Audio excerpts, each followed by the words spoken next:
इस दुनिया में हर चीज की कोई न कोई कीमत होती है। सोना, चांदी, हीरे, जमीन। लेकिन जब बात मनुष्य की आती है तो उसका मूल्य किसी तराजू में नहीं तौला जा सकता। फिर भी समाज में हम देखते हैं कि किसी को बहुत सम्मान मिलता है तो कोई उपेक्षित रह जाता है। ऐसा क्यों? क्या सच में कुछ लोग ज्यादा कीमती होते हैं और कुछ कम? यही सवाल एक छोटे से बालक ने अपने पिता से पूछा, और जो उत्तर मिला वो केवल उस बालक की सोच ही नहीं बल्कि उसकी पूरी जिंदगी बदल गया। कहानी, मनुष्य की कीमत। रात का सन्नाटा था। आसमान में चांद अधूरा था, जैसे किसी अधूरी कहानी का हिस्सा हो। और उसी अधूरे चांद की रोशनी में एक छोटा सा गांव अपनी गरीबी और संघर्ष के साथ सो रहा था। लेकिन उस गांव में एक झोपड़ी थी, जहां नींद नहीं बल्कि संघर्ष जाग रहा था। ठक ठक ठक, लोहे पर हथौड़े की आवाज पूरी रात गूंज रही थी। वो आवाज थी रामदास की, एक साधारण लोहार जो अपनी मेहनत से अपने परिवार को जिंदा रखे हुए था। उसकी आंखों में थकान थी, हाथों में छाले थे, लेकिन दिल में एक ही सपना था, मेरा बेटा मुझसे बेहतर जिंदगी जिए। पास ही खड़ा था उसका 12 साल का बेटा आरव। छोटा था, लेकिन आंखों में बड़े सवाल थे। वो हर दिन अपने पिता को जलती आग के सामने पसीना बहाते देखता और सोचता, क्या मेरी जिंदगी भी ऐसी ही होगी? एक दिन आरव ने अचानक हथौड़ा रोक दिया और पूछा, पिताजी, इस दुनिया में मनुष्य की क्या कीमत होती है? हवा जैसे एक पल के लिए थम गई। रामदास ने धीरे से अपने बेटे की तरफ देखा। ये कोई साधारण सवाल नहीं था। ये एक ऐसे बच्चे का सवाल था जो अपनी किस्मत से लड़ना चाहता था। रामदास ने कुछ नहीं कहा, बस अंदर गया और एक लोहे की रॉड लेकर आया। इसकी क्या कीमत होगी? उसने पूछा। 200 रुपए, आरव ने तुरंत जवाब दिया। रामदास मुस्कुराया। अगर मैं इससे कील बना दूं? 1000 रुपए। और अगर इससे घड़ी के स्प्रिंग बना दूं? अब आरव की आंखें चमक उठीं, बहुत ज्यादा। तभी रामदास ने वो बात कही जो आरव की जिंदगी हमेशा के लिए बदलने वाली थी। बेटा, इंसान की कीमत इस बात में नहीं है कि वो अभी क्या है, बल्कि इस बात में है कि वो खुद को क्या बना सकता है। अगले दिन आरव स्कूल गया, लेकिन वहां उसका स्वागत किताबों से नहीं बल्कि तानों से हुआ। अरे देखो, लोहार का बेटा आ गया। तू क्या करेगा पढ़ लिख कर? हथौड़ा ही चलाएगा ना? पूरी क्लास हंसने लगी।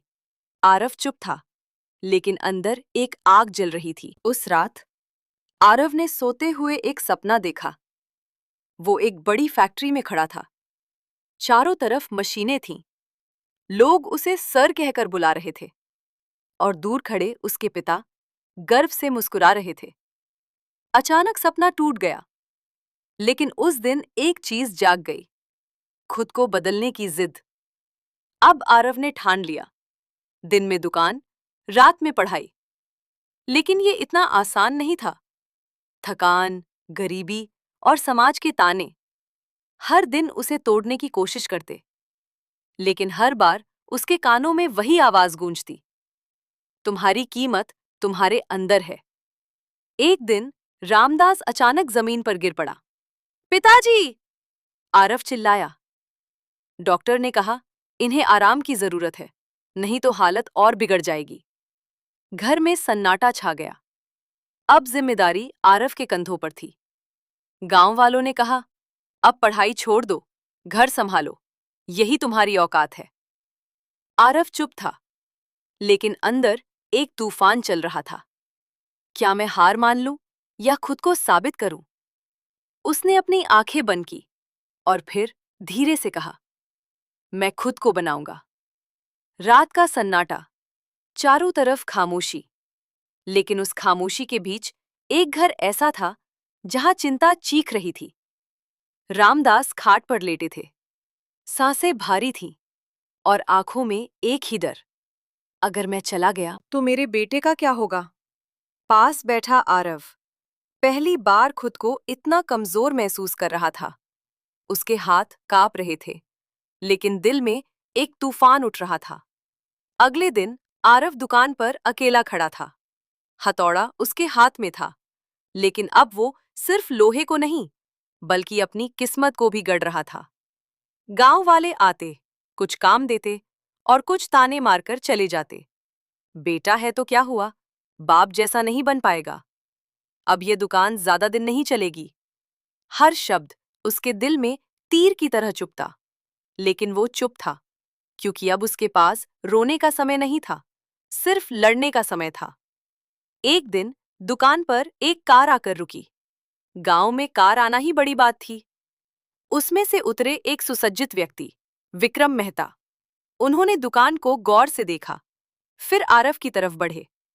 तुम रामदास के बेटे हो? जी, आरव ने धीमे से कहा। विक्रम ने एक टूटा हुआ मशीन पार्ट दिखाया। क्या इसे ठीक कर सकते हो? आरव ने उसे ध्यान से देखा। यह साधारण काम नहीं था, लेकिन उसने हिम्मत की। मैं कोशिश कर सकता हूं। पूरी रात आरव ने उस मशीन पार्ट पर काम किया। कभी आग तेज करता, कभी हथौड़ा चलाता, कभी सोच में डूब जाता। आखिरकार सुबह होते होते वो पार्ट तैयार था। जब विक्रम मेहता ने उसे देखा, तो उनकी आंखें चौड़ी हो गईं। ये तो नए जैसा है। उन्होंने आरव की तरफ देखा, और पहली बार किसी ने उसे सम्मान की नजर से देखा। विक्रम बोले, क्या तुम मेरे साथ शहर चलोगे? आरव चौंक गया। शहर? हाँ, वहां तुम्हारे जैसे हुनर की बहुत कीमत है। ये सुनकर आरव के दिल की धड़कन तेज हो गई। ये वही मौका था जिसके लिए वो लड़ रहा था। लेकिन आरव घर पहुंचा। रामदास खाट पर लेटे थे। उसने धीरे से कहा, पिताजी, मुझे शहर जाने का मौका मिला है। रामदास चुप रहे। कुछ देर बाद बोले, जाओ बेटा। लेकिन पिताजी, आप? रामदास मुस्कुराए। बेटा, लोहा आग में तपकर ही मजबूत बनता है, और इंसान भी। आरव की आंखों में आंसू आ गए। ये सिर्फ एक सफर नहीं था, ये जिम्मेदारी और सपनों के बीच की जंग थी। शहर, चमक दमक, ऊंची इमारतें, तेज रफ्तार जिंदगी। लेकिन यहां किसी के पास किसी के लिए समय नहीं था। आरव ने विक्रम की फैक्ट्री में काम शुरू किया। शुरुआत में सब अच्छा था, लेकिन धीरे धीरे सच्चाई सामने आने। फैक्ट्री में कुछ लोग आरव से जलने लगे। गांव से आया है और सीधे मालिक का खास बन गया। एक दिन एक महंगी मशीन खराब हो गई और इल्जाम लगा दिया गया, ये आरव की गलती है। विक्रम मेहता गुस्से में थे। तुमसे ये उम्मीद नहीं थी। आरव हक्का बक्का रह गया। मैंने कुछ नहीं किया। लेकिन कोई उसकी बात सुनने को तैयार नहीं था। आरव को फैक्ट्री से निकाल दिया गया। शहर की भीड़ में अब वो अकेला था। न घर, न सहारा, न कोई अपना। उस रात वो सड़क किनारे बैठा था। बारिश हो रही थी, और उसकी आंखों से भी। तभी एक बूढ़ा आदमी उसके पास आया। क्यों रो रहे हो बेटा? आरव ने सब बता दिया। बूढ़ा मुस्कुराया। अगर एक झूठ तुम्हारी सच्चाई को हरा दे, तो समझो तुम अभी मजबूत नहीं हुए। तो मैं क्या करूं? बूढ़ा बोला, खुद को इतना कीमती बना लो कि दुनिया तुम्हें खोने से डरे। उस रात आरव ने आसमान की तरफ देखा और कसम खाई, अब मैं वापस नहीं जाऊंगा जब तक खुद को साबित नहीं कर देता। बारिश थम चुकी थी, लेकिन आरव के अंदर जो तूफान था, वो अब शांत नहीं होने वाला था। उसने अपने आंसू पोंछे और खुद से कहा, अब मुझे कोई नहीं रोकेगा। अब आरव ने छोटे छोटे काम करना शुरू किया। कभी गराज में, कभी वर्कशॉप में, कभी मशीन रिपेयरिंग। वो हर काम को सीखने का मौका समझता था।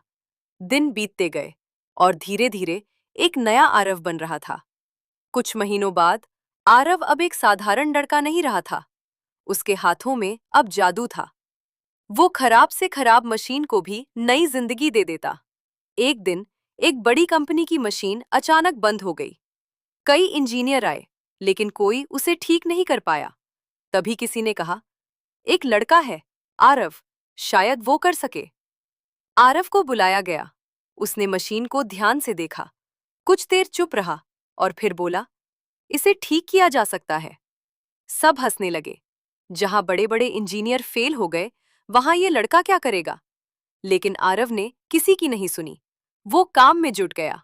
घंटों की मेहनत, पसीना, धैर्य, और फिर मशीन चल पड़ी।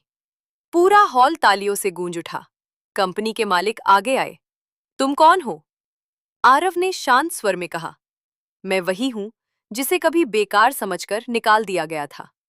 सब चौंक गए, क्योंकि विक्रम मेहता सामने आए। उनकी आंखों में हैरानी थी और पछतावा भी। आरव, तुम? आरव ने उनकी आंखों में देखा। हाँ सर, वही आरव, जिस पर आपने भरोसा नहीं किया। विक्रम चुप थे। तभी फैक्ट्री के कुछ कर्मचारी डरते हुए आगे आए और सच सामने आ गया। सर, गलती आरव की नहीं थी। हमने जलन में झूठ बोला था। पूरा माहौल सन्न हो गया। विक्रम मेहता ने सिर झुका लिया। मुझे माफ कर दो बेटा। आरव कुछ पल चुप रहा, फिर मुस्कुराया। मैं बदला लेने नहीं आया, मैं खुद को साबित करने आया था। और आज मैंने खुद को साबित कर दिया। ये सुनकर हर किसी की आंखें झुक गईं। विक्रम बोले, क्या तुम फिर से मेरे साथ काम करोगे? इस बार एक कर्मचारी नहीं, बल्कि पार्टनर बनकर।